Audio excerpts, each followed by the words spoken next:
فيلمنا بيبدأ مع لايت، طالب مدرسة عبقري بيبيع الواجبات المدرسية والامتحانات للطلبة ومعجب بزميلته مية. وأثناء ما هو قاعد في ملعب المدرسة بتحصل عاصفة قوية وبيقع عليه مذكرة من السماء مكتوب عليها مذكرة الموت، وبياخدها معاه وبيلاقي إن مية بتتخانق مع كيني لأنه كان بيتنمر على طالب تاني، وبيحاول لايت إنه يدافع عنها لكن بيتضرب هو كمان وبيغمى عليه وبيقع الورق بتاعه من الشنطة. وبتشوف مديرة المدرسة وبتلاقي إن الورق ده واجبات مدرسية وامتحانات لطلبة تانيين وبتحوله للتحقيق، وبيضطر إنه يقضي أسبوعين في احتجاز المدرسة. وأثناء ما هو في الحجز بيطلع مذكرة الموت اللي اترمت عليه وبيفتحها وبيلاقي إن في قوانين ليها، ومن الشروط دي إن البشر اللي هيتكتب اسمه في المذكرة دي هيموت، ولازم يكون الكاتب بيفكر وعارف وش البشر اللي هو عايز يقتله. وبيكمل لايت تأليف في المذكرة بيلاقي كلام كتير لحد ما النور بيقطع وبيلاقي إن في صوت جاي من ورا وبيتحرك على مصدر الصوت، فبيلاقي كائن شكله غريب واقف في الضلمة وبيترعب لايت وبيحاول إنه يهرب من الفصل لحد ما بتقع منه التفاحة بتاعته وبتروح ناحية الكائن ده وبياكلها والدنيا بتهدى من حوالين لايت. وبيبص وراه بيلاقي الكائن بيكلمه وبيقوله إنه ممكن يعتبر كل اللي بيحصل حواليه ده حلم حقيقي وإنه متحكم في الحلم ده. وبيسمعوا صوت بنت بتصرخ من الشباك،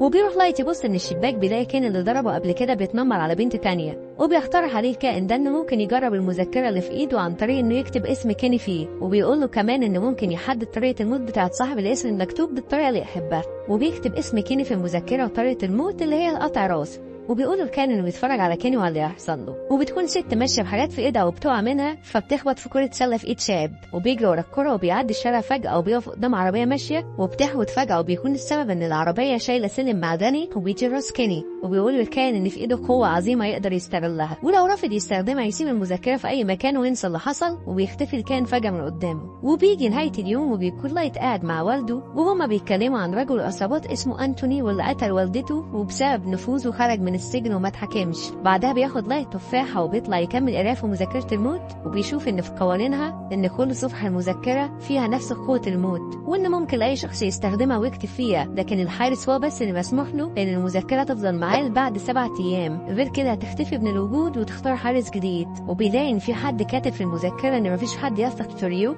لانه مش صديق، وبيسمع صوت من وراه وبيعرف ان ريوك ظهر تاني وبيديله التفاحة بتاعته. وبيلاقي قدامه وبيسأله لايت عن ايه اللي يقدر يعمله بالمذكرة، وبيشرح له ان المذكرة قادرة تتحكم في اللحظات الأخيرة قبل موت الشخص، وان اقصى مدة لتحديد وقت موت صاحب الاسم هو يومين بس، وان لازم تكون طريقة الموت المكتوبة واقعية. وبيقولوا ان اخر حارس المذكرة مات، علشان كده فضل يدور على حارس بداله لحد ما لقاه هو، ولو مش عايز المذكرة ممكن يسيبها وبعد 7 ايام هيبدأ يدور على حارس جديد غيره. وبيقرر لايت انه هينتقم لموت والدته بنفسه، وبيروح يجيب ملف التحقيق من عند والده وبيبدأ يكتب اسم أنتوني في المذكرة وبيكتب طريقة وفاته في المذكرة وبيقفلها. وبيكون أنتوني ساعتها في مطعم مع أصحابه وبيكعبل الجرسون وبيخبط في أنتوني اللي بيكون ماسك سكينة في إيده وبينزل عليها في رقبته وبيموت على ترابيزة الأكل. وبيوصل خبر موته تاني يوم للمحقق وبيطلع يقول لابنه لايت واللي بيكون في منتهى السعادة. وبعد ما بيخرج جيمس والده من الأوضة بيظهر ريوك وهو مبتسم لأنه لقى الحارس المناسب للمذكرة، وبيروح مدرسته وبيكمل قراءة في المذكرة وبيلاقي مية جت تتكلم معاه عن اللي حصل لكيني وبتسأله عن المذكرة اللي ماسكها، وبيقرر إنه يحكي لها عنها وبيديها المذكرة على أساس إنها تشوف ريوك.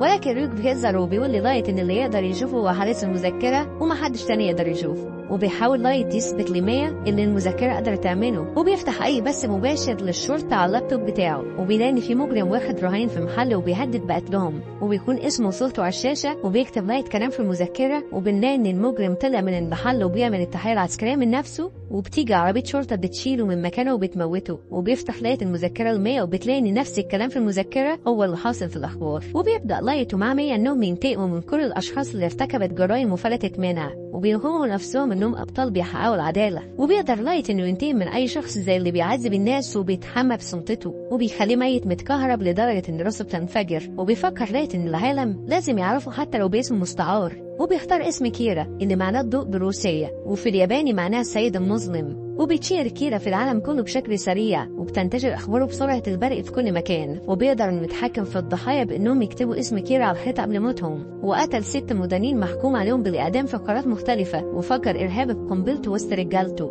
وبتبدأ ثورات لدعم كيرا وبيلقبوه بالمنقذ الأخير. وبسبب مذكرة الموت وكيرا بتقل نسبة الجرائم في العالم، ده كان إن في مجرمين سلموا نفسهم بسبب خوفهم من الموت على إيد كيرا. وبتحصل مجزرة في طوكيو بين أكبر عائلات الإجرام وبيكون سببها إن كيرا بيخليهم يخلصوا على بعض. وبيتم الاستعانة بإل اللي بيساعد الشركة في الجرائم الصعبة، واللي اكتشف بسهولة إن شخصية كيرا شرطي أو على صلة بالشرطة. وبيمسك جيمس التحقيق في قضية كيرا لأنه بيكون الوحيد اللي شايف إن كيرا عبارة عن قاتل يستحق المحاكمة، وإن مالوش الحق في لعب دور القاضي والحكم بالإعدام على أي حد ما يعجبوش.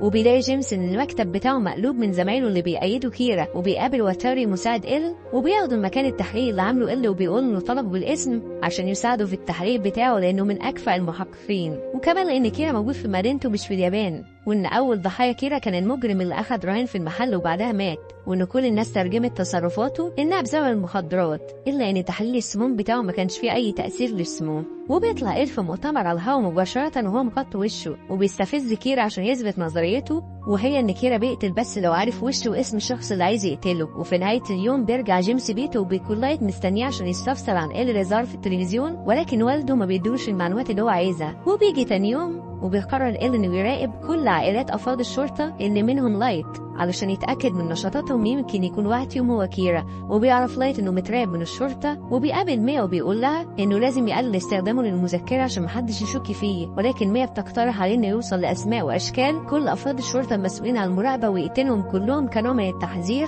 وتوصيل الرسالة لإل إن ده عقاب اللي يحاول يدور على كيرا. ولكن لايت بيرفض فكرة ميا لأنه مش قاتل. وبيجي تاني يوم وبيروح 21 عميل من الشرطة ناحية سطح مبنى وبينتحروا من فوقيه، وما بيفهمش لايت ازاي ماتوا مع انه ما كتبش اسمهم في المذكرة، وبيفهم ان ريوك هو السبب وانه بدأ يقتل من نفسه، وبيروح يهدده انه لو قتل من نفسه تاني هيكتب اسمه هو في المذكرة. ولكن ريوك ما بيهموش كلام لايت وبيقوله ان اللي حاول قبله كتب حرفين بس قبل ما هو اللي يموت. وبيظهر جيمس في التلفزيون وبيقدم نفسه وبيهدد كيرا انهم هيفضلوا يدوروا عليه لحد لما يلاقوه وانه ممكن يقتله، وهيجي محقق غيره يكمل التحقيق لانه بقى قاتل وما يستاهلش كل التبجيل اللي كان بيحصل له. وبيكون لايت وميا بيتفرجوا على الاخبار وبتقولوا ميا انهم لازم يقتلوا ابوه والا هينكشف امرهم، ولكن لايت بيعترض تماما وبيتخانق مع ميا بسبب تفكيرها في قتل ابوه. وبعد ما بيجي الليل وبيتاكد ان جيمس لسه عايش ما ماتش، بيستنتج ان كيرا هو لايت ابن جيمس عشان كده مرضيش يقتل ابوه. وبيروح يقابل لايت في المكان اللي هو قاعد فيه وبيساله عن اذا كان قرار العفو عن حياه والده كان صعب ولا لا،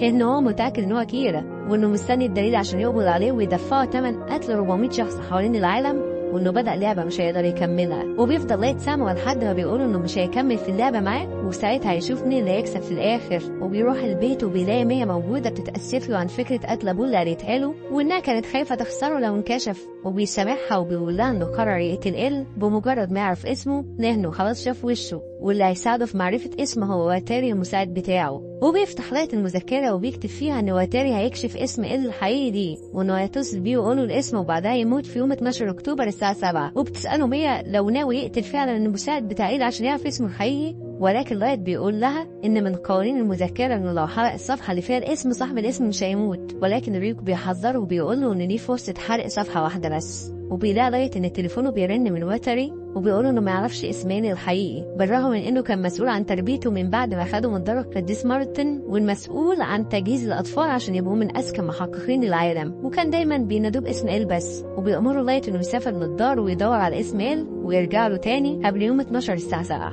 وبيتحرك واتاري تاني يوم وبيسافر من غير ما يبلغ حد، وبيفضل إل يدور عليه وبيتأكد ان لايت قتله او هو السبب ورا اختفائه. وبيروح له بيته قدام ابوه بيهدده ان لو واتاري حصل له حاجة هيقتله ومش هيرحمه. وبيحاول انه يتهجم على لايت ولكن جيمس بيمنعه، وبيتم تفتيش بيت جيمس كله لكنهم ما بيلاقوش مذكرة موت في اوضته. وبيتصل ثاني يوم بواتاري عشان يعرف هو وصل ليه، وبيقول انه قرب يلاقي الظهر وبمجرد ما يوصل له هيتصل بيه. وبيوصل لايت مدرسته وبيكلم ميا وبيقول لها انه مش لاقي مذكرة، وبتدي له ورقة مكتوب فيها انها خدتها من بيته. وبيكون عندهم حفلة في المدرسة بالليل، وبيقرر لايت انه يهرب من المراقبة اثناء الحفلة، وبيفتح خزنة ميا عشان ياخد المذكرة. وبيكون واتاري وصل لاماكن الدفاتر في الدار اللي اتربى فيها إل، وبيبدأ انه يدور على اي ورقة تدل على اسم إل الحقيقي. وقبل ما الساعة تيجي 7 بيقرر لايت انه يطلع الصفحة اللي فيها اسم واتاري ويحرقها عشان ينقذه من الموت، لكنه ما بيلاقيش الورقة اللي مكتوب فيها اسمه. وبيتصل بيه وبيقول انه يهرب من المكان اللي هو فيه، ولكن قبل ما بيقدر واتاري انه يهرب بيجيب المسؤولين عن امن المنطقة ويضربوا عليه نار ويقتلوه. وبيفشل لايت انه ينقذه، وبيتأكد ان صاحبته هي اللي قطعت الصفحة من المذكرة. وبيرجع لها تاني وبيسألها انت ليه قتلتيه،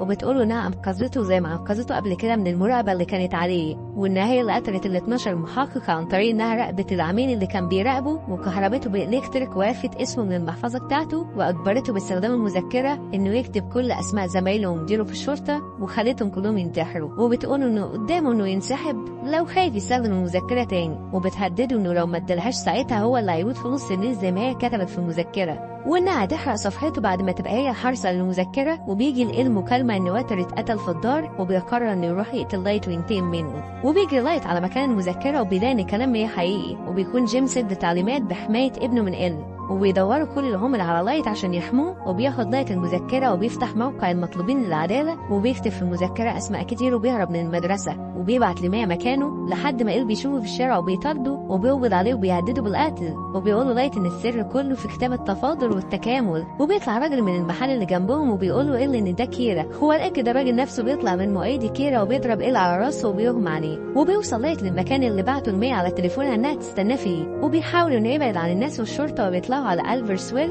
وبيطلب منها انهم يهربوا سوا وما يستخدموش المذكره ابدا، وبيترجاها انها تسيب المذكره وما تاخدهاش، لكنها بتخطفها من ايده وبيتخض على اللي هيحصل لها. وبتفهم انه كتب اسمها هي كمان في مذكره، لكنه كتب انها هتموت لو اخذت منه المذكره، وكان فاكر انه يقدر يقنعها تتنازل عنها. وفجاه بيبدا المكان انه ينهار بيهم، وبيحاول لايت انه ينقذها من الموت لحد ما بتقع مية وجنبها المذكره، ووراها بيقع لايت كمان، وبتموت مية وبيقع لايت في البحر، وبتقع ورقته في النار وبيدخل في غيبوبه. وبيتم التحقيق مع إل، وده لان الجرايم ما وقفتش اثناء ما لايت كان في غيبوبه، وده بيثبت خطأ استنتاج ان لايت هو كيرا، وبيتم استبعاده عن التحقيق. وبيظهر واحد بيحط المذكره جنب لايت وهو في المستشفى، وبيفوق من الغيبوبه وبيخبيها تحت المخده. وبيجي له والده وبيقول له انه ما كانش متوقع ان ابنه هو كيرا، وانه اتاكد من كده اما لقى خبر اطلاق سراح انتوني في اوضته. وبيقول له لايت ان كل حاجه حصلت هو رتبها، وانه قبل ما يهرب من المدرسه فتح الموقع اللي فيه المجرمين، وكتب في المذكره ان الدكتور المتهم بالتحرش هيكون موجود لحظه سقوطه في الميه، وان هو اللي هينقذه من الغرق، وهيستخدم خبرته انه يدخله في غيبوبه مؤقته، وبالتالي هيفضل في المستشفى. وبعدها يخلي راجل تاني متهم بالتحرش بالاطفال يدور على المذكره لحد ما يلاقيها، ويفضل قاعد قدام الاخبار يكتب اسماء المجرمين في المذكره عشان يموتوا. وبعد ما يعدي يومين يرجعوا له المذكره في المستشفى، ومية هتموت لو قبلت انها تاخد المذكره من حبيبها، وتقع من المكان اللي هي فيه وتقطع الورقه المكتوب فيها اسم حبيبها وتتحرق وتموت. وفي نفس الوقت بيكون إن افتكر ان لايت قال له ان السر في كتاب التفاضل والتكامل، لكنه عارف ان لايت ما بيدرسش الماده دي، وان صاحبته هي اللي بتدرسها، عشان كده بيطلع على بيتها وبيقلبوا لحد ما بيلاقي الورقه المكتوب فيها اسماء ال 12 محقق من الشرطه اللي سرقتها مية من المذكره من غير ما لايت يعرف. وبيعرف ان الورقه دي من المذكره، وان الاسم اللي بيتكتب فيها هيموت، وبيقرر انه هيكتب اسم لايت فيها. وبيظهر ريوك مع لايت في المستشفى وبيقولوا ان البشر مثيرين للاهتمام دايما، وبكده بنخمن ان لايت هيموت لان إل كتب اسمه في مذكرة